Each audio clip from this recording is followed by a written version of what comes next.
এঁচড় দিয়ে অনেক রেসিপি তৈরি করা যায়, আর এঁচড়ের প্রত্যেকটা রেসিপি খেতে কিন্তু ভীষণ ভালো লাগে। এই পর্বে এঁচড়ের একটি রেসিপি আপনাদের সাথে শেয়ার করেছি।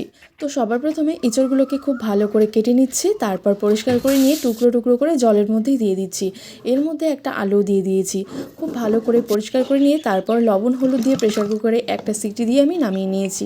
এইদিকে কড়াইয়ের মধ্যে তেল দিয়ে হালকা একটু আলুগুলোকে ভেজে নিচ্ছি। একই তেলে দিয়ে দিচ্ছি তেজপাতা, গোটা গরম মশলা এবং গোটা জিরে, কাঁচা লঙ্কা, পেঁয়াজ বাটা, আদা বাটা, রসুন বাটা আর বেশ কিছু রেগুলার মশলা দিয়ে খুব ভালো করে মশলাটাকে কষিয়ে নিচ্ছি। পরিমাণ মতো লবণ, টুকরো করা টমেটো এবং সামান্য একটু জল দিয়ে মশলাটাকে খুব ভালো করে কষিয়ে নিচ্ছি।